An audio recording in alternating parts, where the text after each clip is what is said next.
Good morning. मैं Pushpesh sir. मैं अपने चैनल में आपका स्वागत करता हूं। पुष्पेश सर जी के क्लासेस। आज मैं राइस उत्पादन का यानी धान उत्पादन का बिल्कुल ही नया तरीका लेके आया हूं, जो पारंपरिक तरीके को नए रूप में पेश किया गया है। इसमें जो है कम खाद, कम बीज, कम पानी से धान का अधिक उत्पादन किया जाता है और यह नया विधि कहलाता है श्री विधि। इसको इंग्लिश में सिस्टम ऑफ राइस इंटेनिफिकेशन कहा जाता है। और इस विधि से जो है धान का उत्पादन काफ़ी ज़्यादा मात्रा में होता है और खर्च जो है नहीं के बराबर होता है। और इस विधि को जो है सबसे पहले मेडागास्कर में अपनाया गया था और जो है वहाँ से यह फैलते हुए जो है चीन, इंडोनेशिया, थाईलैंड, श्रीलंका, भारत, बांग्लादेश, यह सब देशों में जो है इस विधि से धान की खेती हो रही है और यह नया विधि है श्री विधि। और हम जानते हैं श्री विधि से धान उत्पादन के बारे में क्या क्या फ़ायदा होता है, कैसे किया जाता है, इसके बारे में अभी मैं जानूँगा। सबसे पहले this is a technology and solution related to agriculture. यह जो है नया तकनीक और नया समाधान है कृषि से संबंधित। With the help of which the productivity of rice and other crops is increases। और जो है इस विधि से श्री विधि से जो धान की खेती होती है, इससे जो है चावल के उत्पादकता में गुणात्मक सुधार होता है और इसको जो है दूसरे फसल पर भी लागू किया जाता है।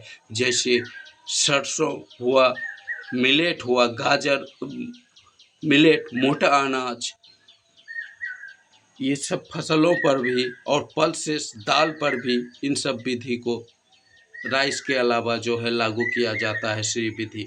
Under this special management of plant, soil, water and nutrients. और इस स्पेशल विधि में जो है पौधे, मिट्टी, पानी और पोषक सबका जो है काफ़ी अच्छी तरह से मैनेजमेंट किया जाता है और अधिक उत्पादन लिया जाता है।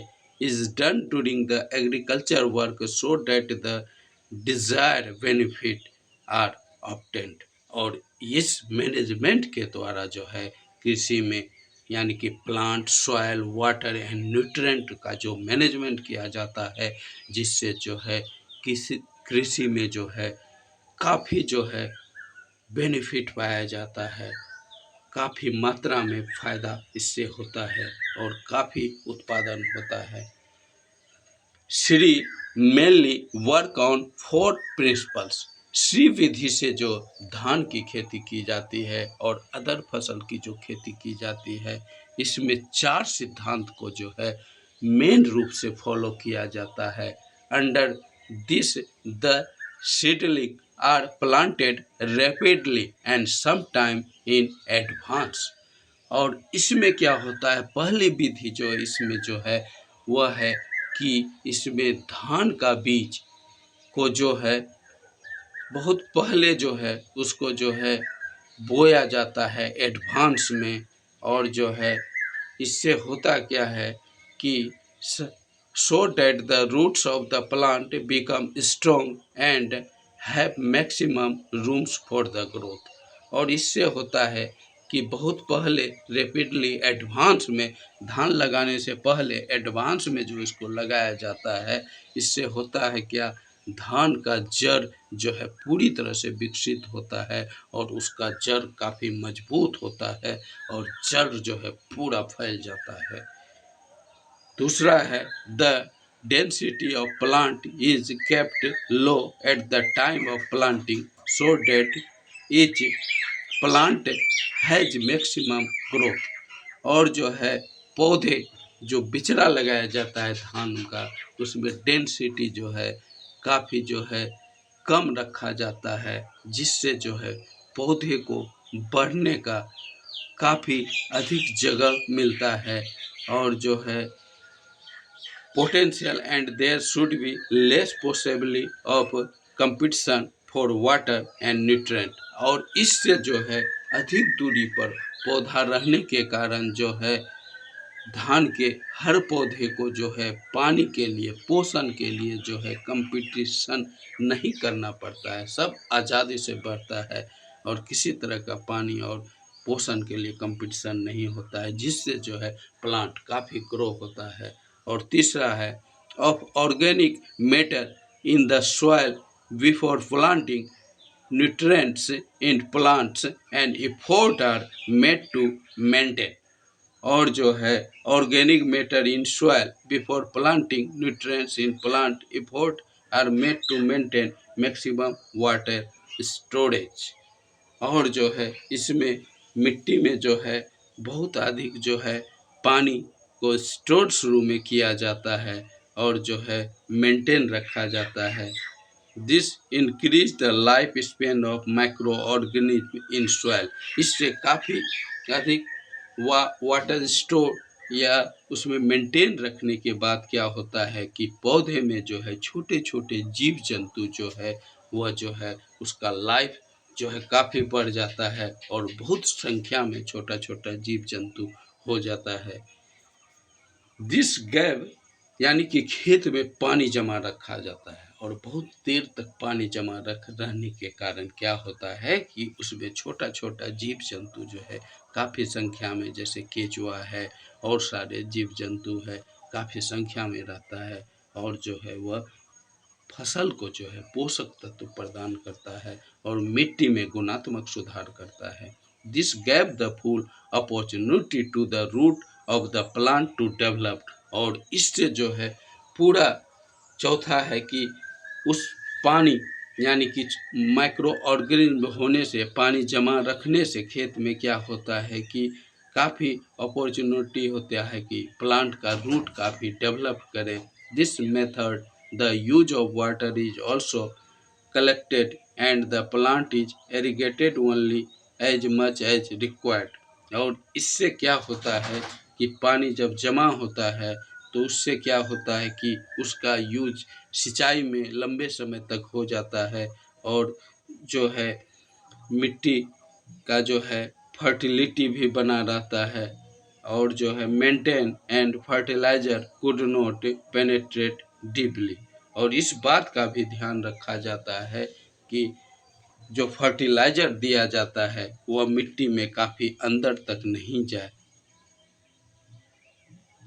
In this method, the seeds are soaked in water for 24 hours before the planting and healthy seeds are sorted out। इसमें जो है 24 घंटा तक धान का बीज जो है पानी में फूलने के लिए दिया जाता है। उसके बाद जो है उससे अच्छा बीज यानी धान का जो तैरने वाला जिसको कहता है कि सीडलेस होता है, खखरी टाइप का, वह जो है उसको हटा लिया जाता है और जो सॉलिड बीज होता है उससे उसको अलग किया जाता है। After this seed are sown in seed bed. और उसके बाद उस जो है पूर्ण विकसित जो है सीड को, जो अच्छे सीड को जो है सीड बेड में बोया जाता है, जहाँ क्वालिटी का सॉइल होता है, अच्छा उपजाऊ मिट्टी होता है, उसको जो है कीचड़ करके जो है सीड बेड तैयार किया जाता है। एक बिछावन के तरह उसको पूरा तरह से कीचड़ किया जाता है और उसमें पानी भरा जाता है और उसमें जो है धान को जो है क्वालिटी का सीड होता है और धान को छिड़क दिया जाता है। इस तरह से सीड बेड तैयार किया जाता है। बाद में जो है वहाँ से जो है धान को उखाड़ के जो है बिचड़ा को जो बिचड़ा लगाया जाता है, उसके बाद उखाड़ के काफ़ी दूरी पर धान का प्लांट लगाया जाता है, यानी कि 25 सेंटीमीटर कम से कम जो है उसके बीच दूरी होता है। तब जो है अलग से खेत तैयार करके फसल को लगाया जाता है और जो है उससे जो है धान का काफ़ी ग्रो होता है। बेनिफिट इस विधि से जो धान तैयार किया जाता है और दूसरे फसल, इसका क्या फ़ायदा होता है इसके बारे में जानते हैं। इस सीरी विधि का क्या फ़ायदा है इस तरह से तैयार होने पर। Increase the production by 20 to 50%। इससे जो है फसल का उत्पादन 20 से 50% तक बढ़ता है। श्री विधि से यदि फसल का उत्पादन किया जाए उससे 20 से 50% बढ़ता है। 90% reduction in the quantity of seeds, और जो है इसमें जो है 90% जो है कम बीज लगता है। कम बीज में जो है अच्छा फसल होता है। 90% जो है बीज की बचत होती है, सीड की बचत होती है। 50% reduction in investment in irrigation, और 50% जो है कम सिंचाई करना पड़ता है, जिससे जो है कम पैसा लगता है खेती में। इस तरह की खेती में सिंचाई में जो पैसा लगता है वो बचत होता है, क्योंकि इसमें 50% सिंचाई की ज़रूरत पड़ती है। 30 and 100% reduction in investment in fertiliser, और जो है इसमें खाद में यानी कि उर्वरक में 30 से जो है 100% तक का जो है बचत होता है इस विधि से धान की खेती में। Huge reduction in expenditure on pesticides, और जो है काफ़ी कम मात्रा में जो है कीटनाशक का इसमें यूज होता है, उसमें काफ़ी बचत होती है। कीटनाशक के मद में जो खर्च होता उसमें काफ़ी बचत होती है, यानी कि इसमें कम जो है पानी, कम जो है खाद, कम जो है कीटनाशक और कम बीज का यूज होता है, और उत्पादन जो है इसमें काफ़ी अधिक मात्रा में होती है। Apart from rice it is also being use in crops. धान के अलावा जो है इस विधि से, श्री विधि से और सब फसल उगाया जाता है, जैसे गेहूँ, मस्टर्ड, सरसों, पल्स, दाल, मिलेट्स, मोटे अनाज का उत्पादन इस विधि से जो है होता है अच्छा तरह से। Overall one can get good return by investing in it, और हम कह सकते हैं इस विधि से जो है कम इन्वेस्टमेंट में खेती में जो है काफ़ी अधिक मात्रा में जो है रिटर्न होता है और काफ़ी फायदे का है। इसीलिए श्री विधि से धान की खेती को अपनाना बहुत ही ज़रूरी है, बहुत ही फायदेमंद है। यह जो है अधिक उत्पादन के दृष्टिकोण से, और जो है कम खर्च के दृष्टिकोण से, और पर्यावरण मित्र होने के दृष्टिकोण से यह जो है काफ़ी उपयोगी है हमारे लिए। इसीलिए श्री विधि से धान की खेती एक बार करके देखें, और इसके बारे में विशेष जानकारी मैं और दूंगा। ठीक है, ओके, बाय। और चैनल अच्छा लगा तो इसको जो है सब्सक्राइब करें, लाइक करें, और दोस्तों से भी शेयर करें, उनसे भी लाइक एंड सब्सक्राइब करें, ताकि मैं आपके लिए मोर ज्ञानवर्धक वीडियो अपलोड करता रहूं। Goodbye bye.